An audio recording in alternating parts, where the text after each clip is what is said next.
प्यारे विद्यार्थियों, नमस्कार। मैं BR भामू, सह आचार्य हिंदी, राजकीय महाविद्यालय मंगलाना से आप सभी का नए शैक्षणिक सत्र 2020-21 में हार्दिक स्वागत एवं अभिनंदन।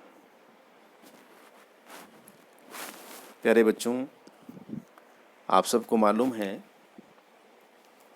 कि विश्वविद्यालय का नया शैक्षणिक सत्र शुरू हो चुका है, लेकिन नियमित कक्षाएं शुरू नहीं हो पाई है कोरोना के कारण, और आगे भी अभी को निश्चित तिथि राज्य सरकार के द्वारा नहीं दी गई है कि किस तारीख से आपको कॉलेज आना है। लेकिन काम तो चलते रहना चाहिए, रुकना नहीं चाहिए। आपकी पढ़ाई का नुकसान नहीं हो, इसलिए राज्य सरकार ने ये तय किया है कि आपकी जो पढ़ाई है, यानी आपका जो अध्यापन है, वो ऑनलाइन हो। तो मैं इस तकनीक का सहारा लेकर आपसे रूबरू हो रहा हूँ। मैं प्रयत्न करूँगा, कोशिश करूँगा कि यथासंभव जितना हो सके आपको रोज़ एक वीडियो के माध्यम से आपके पाठ्यक्रम से परिचय करवाऊं, और आप भी उतनी लगन और उतनी मेहनत से इसका लाभ उठाएं, ऐसी मेरी मंशा है, और मैं उम्मीद करता हूं कि ऐसा आप अवश्य करेंगे। BA पार्ट 3 में हिंदी साहित्य का जो द्वितीय प्रश्न पत्र है, उसके लिए विश्वविद्यालय ने गत वर्ष जो पाठ्यक्रम तय किया था, इस वर्ष भी वही पाठ्यक्रम है। जब आप साइट पर देखेंगे तो इस वर्ष कोई अलग से नया पाठ्यक्रम अभी तक विश्वविद्यालय ने नहीं डाला है। इसका तात्पर्य ये हुआ कि इस वर्ष भी हमें वही सिलेबस पढ़ना है जो गत वर्ष जो पार्ट 3 में जो बच्चे थे उन्होंने पढ़ा था। ये जो दूसरा प्रश्न पत्र है, सेकंड पेपर, इसमें आप गद्य साहित्य से संबंधित 2 प्रमुख विधाएं, कहानी और उपन्यास पढ़ेंगे। 2 पाठ्यपुस्तकें विश्वविद्यालय ने आपके पाठ्यक्रम में रखी है। पहली पाठ्यपुस्तक का नाम है कहानी संचयन, और इसके संपादक का नाम है डॉक्टर हेतु भारद्वाज, और इसका प्रकाशन पंचशील प्रकाशन जयपुर से हुआ है। और दूसरी पाठ्यपुस्तक का नाम है ज्यों मेहंदी को रंग। ये उपन्यास है जो मृदुला सिन्हा प्रसिद्ध उपन्यास लेखिका हैं, जो प्रभात प्रकाशन नई दिल्ली से प्रकाशित हुआ है। ये आपके पाठ्यक्रम में इस वर्ष है। बच्चों, जितना जल्दी हो सके शीघ्रातिशीघ्र आप ये दोनों पाठ्यपुस्तकें खरीद लें, क्योंकि लाइब्रेरी आना तो अभी संभव नहीं है, और कॉलेज की लाइब्रेरी में भी इतनी प्रतियां नहीं है कि प्रत्येक बच्चे को इसकी प्रति उपलब्ध मिल सके। तो आप अपने पर्सनल एक प्रति खरीद लें। उपन्यास जो मेहंदी को रंग को खरीद लें, और कहानी संग्रह जो है ये भी खरीद लें। अब हम चर्चा करेंगे इस वर्ष आपके पाठ्यक्रम में क्या चीज़ आपको पढ़नी है। जैसा कि आपको पता है, हर पेपर विश्वविद्यालय का 100 नंबर का होता है। 36 नंबर उत्तीर्णांक होते हैं, यानी पास होने के लिए 36 नंबर चाहिए होते हैं, और 3 घंटे की अवधि होती है। 3 घंटे में आपको इस प्रश्न को हल करना होता है। आपका ये डिग्री का लास्ट ईयर है, आखिरी वर्ष है। प्रथम वर्ष में और द्वितीय वर्ष में किसी प्रमादवश या किसी परिस्थितिवश अगर अंक आपके मनो अनुकूल नहीं प्राप्त हुए हैं तो ये आपके पास सुनहरा अवसर है इस डिग्री में अच्छे अंक लाने का। वर्ष पर्यंत खूब मेहनत करनी है और पूरे पाठ्यक्रम को यानी कंप्लीट सिलेबस को कवर करते हुए आपको परीक्षा में पूरी तैयारी के साथ जाना है। ये जो 100 नंबर हैं उसका अंक विभाजन विश्वविद्यालय ने इस प्रकार से किया है, यानी ये सिलेबस विश्वविद्यालय की साइट पे है, आप साइट खोल करके उसका प्रिंट निकाल करके अपने पास रख लें। मेरा इस पर चर्चा करने का मकसद सिर्फ इतना है कि आप जान लें कि जब तक पूरा पाठ्यक्रम आप नहीं पढ़ेंगे संपूर्ण, तब तक आपको न तो विषय का पूरा ज्ञान होगा और न ही अच्छे अंक आएंगे। पासबुक और 1 वीक सीरीज़ आपको अगली क्लास तक तो पहुंचा देती है और डिग्री के नाम पर आपको एक छोटा सा कागज़ का टुकड़ा भी पकड़ा देती है, लेकिन उससे हमारा वो मकसद हल नहीं होता जिस मकसद के लिए हम कॉलेज में आते हैं और अपने जीवन के 3 महत्वपूर्ण वर्ष व्यतीत करते हैं इस डिग्री के लिए। तो ये जो 100 नंबर का प्रश्न पत्र है, इसमें पहला प्रश्न व्याख्याओं से संबंधित होगा, जैसा कि हर पेपर में होता है। आप पढ़ते आए हैं, 12th में भी आपके पास हिंदी साहित्य रहा होगा और फर्स्ट ईयर में और सेकेंड ईयर में तो था ही। तो ये जो पहला प्रश्न होगा व्याख्याओं से संबंधित, ये 30 नंबर का होगा। इसमें इस बात का ज़रूर ध्यान रखना है कि जो आपका कहानी संग्रह है यानी कहानी संचयन नाम की जो पाठ्य पुस्तक है उसमें से 2 व्याख्याएं आएंगी, यानी ये ज़्यादा महत्वपूर्ण है।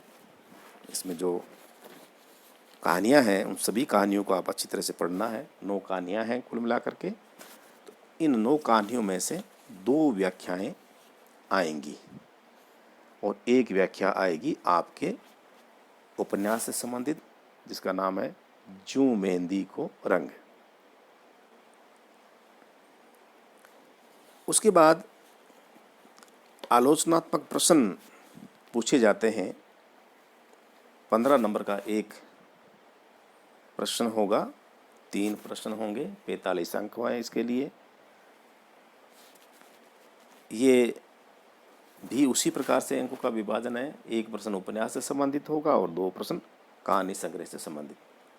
यानी कि कहानी संग्रह नाम की पुस्तक जो है पाठ्य पुस्तक, ये अंकों की दृष्टि से ज़्यादा महत्वपूर्ण है।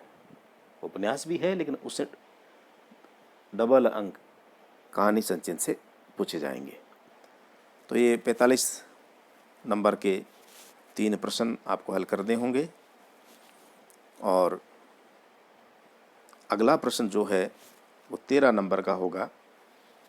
इसमें आपसे ये पूछा जाएगा, आधुनिक हिंदी कहानी एवं उपन्यास के तत्व एवं भेद, यानी जो 2 गद्य विधाएं हैं कहानी और उपन्यास, उनके तत्व कितने होते हैं, उनका नाम क्या क्या है, प्रत्येक तत्व की विशेषताएं, उनका महत्व एवं उनके भेद कितने होते हैं, यानी कहानियों के भेद क्या हैं, कितने प्रकार की कहानियां हैं हिंदी साहित्य में लिखी जा रही हैं, और उसी प्रकार से उपन्यास के भी भेद। तो इसके लिए 13 अंक हैं। तो ये भी आप, ये नहीं कि केवल पाठ्य पुस्तक आपने खरीद ली, उसको पढ़ लिया, ऐसे काम चल गया। हिंदी साहित्य का इतिहास आप अपने पास रखें, खरीद लें उसको। एक मैं पाठ्य पुस्तक का नाम आपको बताता हूँ, हिंदी साहित्य युग एवं प्रवृत्तियाँ, डॉक्टर शिव कुमार के द्वारा लिखा गया है। इसको आप खरीद लें, में अच्छी पुस्तक है, छात्रोपयोगी है, छात्रों के हिसाब से अध्ययन सामग्री उसमें पर्याप्त है। इसमें ये सारी चीज़ें आपको उसमें मिल जाएगी। और अंतिम जो प्रश्न इस प्रश्न पत्र से संबंधित पूछा जाएगा वो है प्रमुख कथाकारों का परिचयात्मक अध्ययन, यानी कथाकार में हिंदी साहित्य में इस आधुनिक युग में कौन कौन प्रमुख उपन्यासकार हुए हैं, उनके प्रसिद्ध उपन्यासों के नाम क्या क्या हैं, उनकी मुख्य मुख्य विशेषताएं क्या क्या हैं। इसी प्रकार से कौन कौन से प्रमुख कहानीकार हुए हैं, उनकी प्रसिद्ध कहानियाँ कौन कौन सी हैं, उनकी मुख्य विशेषताएं क्या क्या हैं, ये सारा कुछ आपको इस अंतिम प्रश्न के लिए पढ़ना पड़ेगा और इसके लिए 12 अंक निर्धारित है। तो ये जो चौथा और पांचवा, ये जो 2 प्रश्न हैं 25 अंक के लिए, ये 25 जो अंक है उसमें से ज़्यादा अगर आपको अंक लाने हैं तो उसके लिए आपको हिंदी साहित्य के आधुनिक युग का जो इतिहास है उसको पढ़ना पड़ेगा, गद्य का जो इतिहास है वो पढ़ना पड़ेगा। अक्सर होता यह है कि विद्यार्थी जो पाठ्य पुस्तक है उसको पढ़ लेते हैं और सोचते हैं कि मैंने बहुत अच्छा प्रश्न पत्र है उसको हल किया है, लेकिन ये तो 75 नंबर का ही हुआ, 25 नंबर का तो शेष रह गया ना। तो कहने का तात्पर्य यह है कि आपको संपूर्ण पाठ्यक्रम को कवर करना है, उसका कोई भी भाग, कोई भी अंग वो छूटे नहीं। तो आपको 2 काम करने हैं, दोनों पाठ्य पुस्तकें खरीद के लानी है, उनको अच्छी तरह से पढ़ना है। कहानियाँ तो बहुत ही इंटरेस्टिंग होती है, वैसे भी उपन्यास भी बहुत अच्छा है, उसको ले लें और पढ़ लें। अब हम थोड़ी सी चर्चा करेंगे जो हमारी कहानियों से संबंधित पाठ्य पुस्तक है कहानी संचयन, इसमें कौन कौन से प्रमुख कहानीकार हैं और उनकी कौन सी कहानी इस वर्ष आप पढ़ेंगे। पहले कहानीकार हैं चंद्रधर शर्मा गुलेरी और इनकी बहुत ही प्रसिद्ध, बहुत ही लोकप्रिय कहानी है उसने कहा था, जिसको अपने ज़माने से बहुत आगे की कहानी कहा गया आलोचकों द्वारा जब ये लिखी गई थी। सही मायने में ये आधुनिक युग की रचना प्रतीत होती है, यद्यपि ये बहुत पहले लिखी गई थी। उसने कहा था। दूसरी जो कहानी है उसका नाम है पुरस्कार और इसके रचनाकार का यानी कहानीकार का नाम है जयशंकर प्रसाद। प्रसाद जी को आप सब अच्छी तरह से जानते हैं, बहुत बड़े कवि भी हैं, कहानीकार भी है, नाटककार भी है, उपन्यासकार भी है। तो इनकी प्रसिद्ध कहानी है पुरस्कार, ये इस वर्ष आपको पढ़ने को मिलेगी। तीसरी जो कहानी है पूस की रात, प्रेमचंद की लिखी ये कहानी हिंदी साहित्य में बहुत प्रसिद्ध है, बहुत लोकप्रिय है। इसमें किसान की दुर्दशा का बहुत ही सटीक वर्णन है, इसको आप पढ़ेंगे। अगली जो कहानी है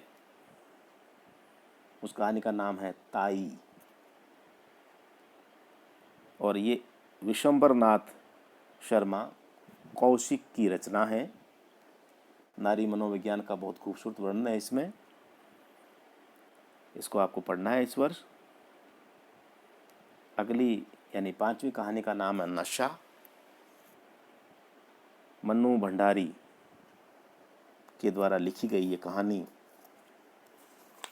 आपको इस वर्ष पढ़नी है और मन्नू भंडारी का संबंध राजस्थान से रहा है, अजमेर से संबंध रहा है मन्नू भंडारी का।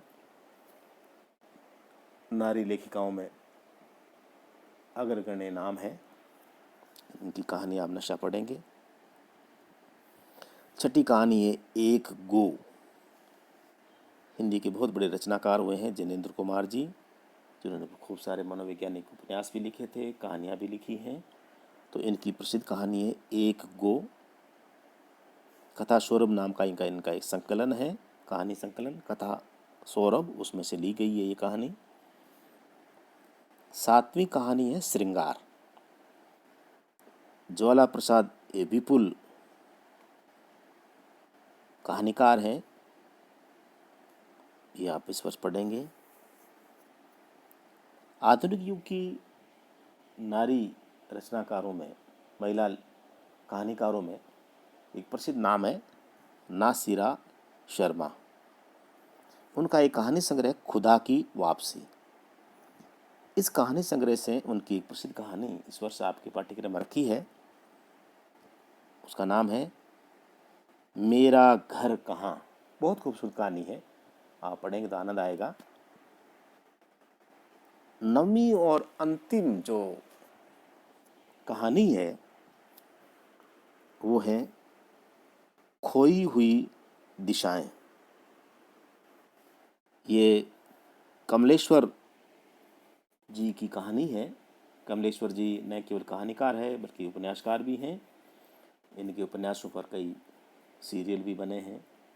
बड़े नामचीन रचनाकार हैं। और इस कहानी में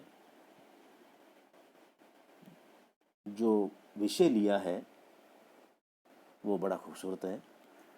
जब हम इस कहानी को पढ़ेंगे तो विस्तार से इसकी समीक्षा करेंगे। तो ये कुल मिलाकर के 9 कहानीकार और इनकी 9 प्रसिद्ध कहानियां आप इस वर्ष पढ़ेंगे। और एक उपन्यास है जो मेहंदी को रंग, इसको भी आपको पढ़ना है, मृदुला सिन्हा जी का।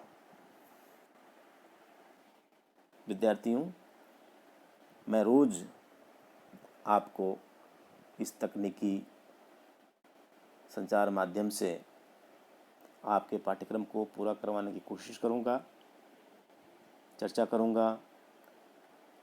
क्योंकि ये लाइव तो है नहीं कि आमने सामने बैठ करके आप मुझसे सवाल पूछें मैं उसका उत्तर दूं, लेकिन आप मेरे व्हाट्सएप से जुड़े हुए हैं। मैं जो भी वीडियो बनाऊंगा ये आपको व्हाट्सएप पर मिल जाएगा। आप प्रत्येक वीडियो को ध्यान से सुनेंगे, समझने की कोशिश करेंगे और जो भी सवाल आपके मन में उत्पन्न हों, यानी जो भी समस्याएं आपके सामने आए वो नोट करेंगे और वापस मुझे व्हाट्सएप पर भेजने की कोशिश करेंगे ताकि मैं आगामी वीडियो में उसका समाधान करने की कोशिश कर सकूं। बस आज इतना ही। कल से हम लोग इस सेकंड पेपर में हिंदी कहानी और उसका विकास इस विषय पर चर्चा करेंगे। कहानी का जन्म कब से हुआ इसकी चर्चा करेंगे। कहानी कहते किसे हैं उसकी चर्चा करेंगे। उसके तत्व कितने होते हैं इस पर बातचीत करेंगे। तब तक के लिए आप लोग अपना ख्याल रखिए। और कोरोना जो वैश्विक महामारी है पूरे विश्व को चिंता में डाल दिया है। बड़ा मुश्किल दौर है, बहुत ही ख़राब समय चल रहा है। इसमें आप अपने मनोबल को बनाए रखिए, मजबूती से एक दूसरे का हाथ थामे रहिए। खुद को, परिवार को, समाज को इस महामारी से बचाने की कोशिश कीजिए, प्रयत्न कीजिए। मैं उम्मीद करता हूँ कि अतिशीघ्र ही वो समय आएगा जब सब कुछ सामान्य हो जाएगा। पहले की तरह कक्षाएं लगेंगी और हम आमने सामने बैठ करके चर्चा करेंगे। तब तक के लिए अपना ख्याल रखिएगा। नमस्कार।